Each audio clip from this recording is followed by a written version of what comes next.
जी अस्सलाम वालेकुम। जैसे आपको पता है कि सर आतिफ ने कहा हुआ है कि हर टेस्ट के बाद उसकी डिस्कशन शेयर की जाएगी, तो इसीलिए मैं जो टेस्ट नंबर 12 जिसका सिलेबस था निगोशिएबल चेक वाला चैप्टर और चैप्टर 1 जो डेलीगेटेड लेजिस्लेशन तक आपको पढ़ाया था, उससे रिलेटेड टेस्ट शेयर कर रहा हूँ। तो ये जो क्वेश्चन 1 पर हम आते हैं। जो क्वेश्चन 1 है ये तकरीबन 5 मार्क्स का क्वेश्चन है।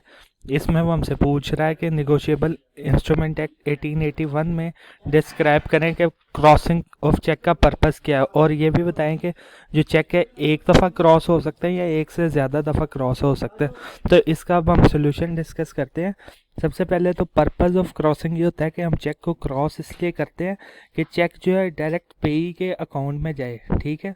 और उसका फ़ायदा ये होता है हमें चेक क्रॉस करने का कि जो जिसके अकाउंट में जा रहा होता है ना, वो हम ट्रेस कर सकते हैं कि ये चेक जो अगर चोरी हुआ है तो किसने अपने अकाउंट में पैसे किए हैं, यानी ट्रेसेबल करने के लिए उसको हम क्रॉस करते हैं। इसका अगला पार्ट ये है कि क्रॉसिंग क्या एक से ज़्यादा मरतबा की जा सकती है। तो जी हमें पता है कि एक से ज़्यादा मरतबा की जा सकती है क्रॉसिंग, जैसे जनरल क्रॉसिंग, स्पेशल क्रॉसिंग कहते हैं, या नॉन निगोशिएबल क्रॉसिंग, जो आपने पढ़ी है टाइप्स ऑफ क्रॉसिंग।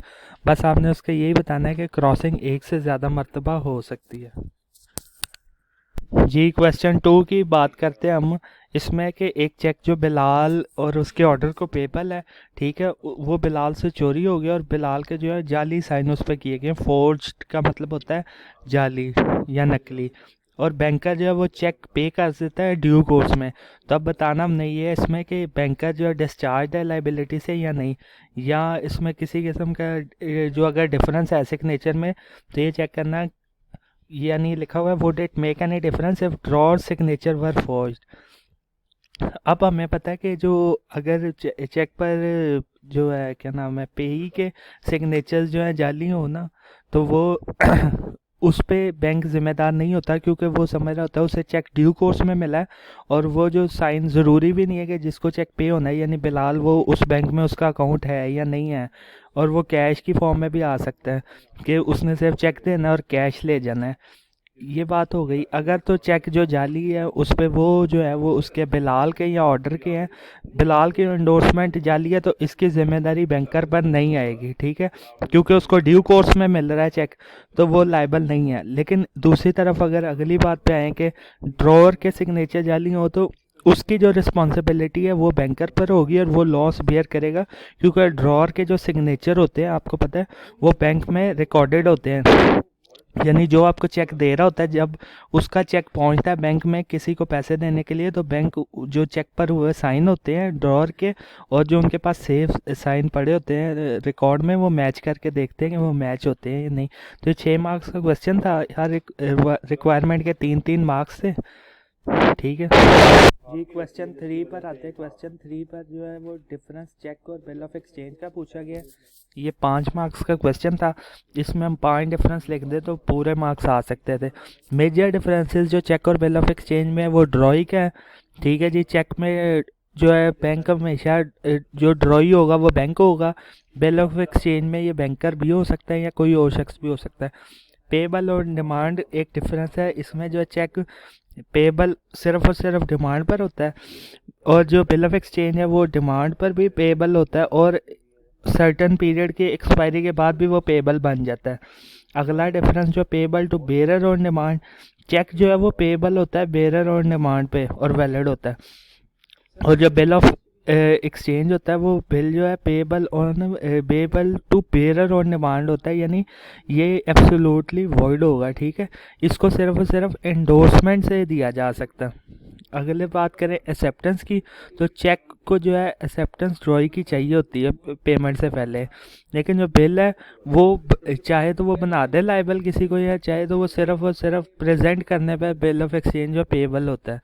अब अगला केस जो स्टैम्प का, स्टैम्प भी एक डिफरेंस है। चेक पे कोई स्टैम्प नहीं चाहिए होती, लेकिन जो बिल ऑफ एक्सचेंज है वो प्रॉपरली स्टैम्प्ड होना चाहिए। जैसे सर ने बताया था बादशाह अपनी मोहर लगा के देगा बिल ऑफ एक्सचेंज पे, ये बात याद रखें। क्रॉसिंग जो है वो बिल ऑफ एक्सचेंज को क्रॉस नहीं किया जा सकता, जबकि चेक को किया जा सकता है, ठीक है जी। ये डिफरेंसेस हो गए। जी क्वेश्चन नंबर 4 की बात करें तो इसमें 4 इंडिपेंडेंट सिनेरियो और उसने पूछा कि किसके पास राइट है चेक क्रॉस करने का। जब चेक अनक्रॉस्ड हो तो उसको जो भी होल्डर हो सकता है वो जनरली या स्पेशली क्रॉस कर सकता है। अगला सिनेरियो के चेक जो है जनरली क्रॉस्ड है तो होल्डर जो है इस पर स्पेसिफिकेशन ऐड कर सकता है, ठीक है, बैंक का नाम, बैंकर का नेम ऐड करके।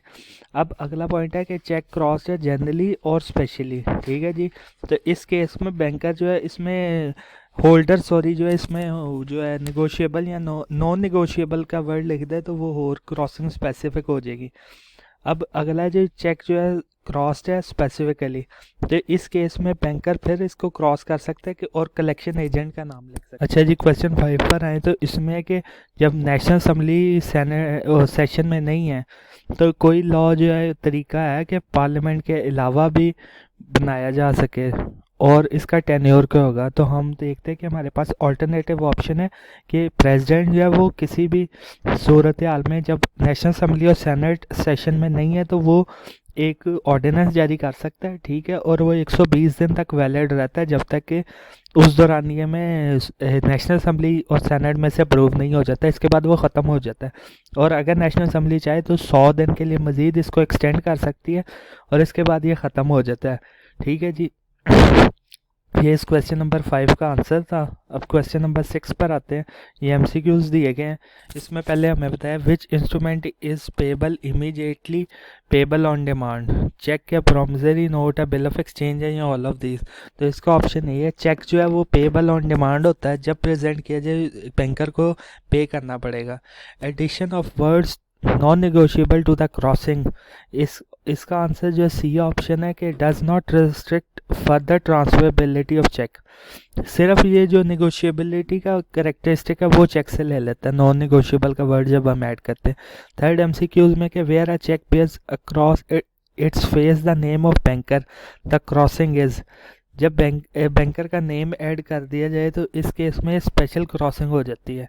फोर्थ एमसीक्यू में a bill of exchange other than cheque can not be, इस केस में ये क्रॉस्ड हो सकता है, क्रॉस्ड, और इसकी बी ऑप्शन होगी। पांचवें when a cheque bears across its face the word account payee और account payee only, the crossing is restrictive crossing। जी ये डिस्कशन थी। ओके जी, अल्लाह हाफिज़।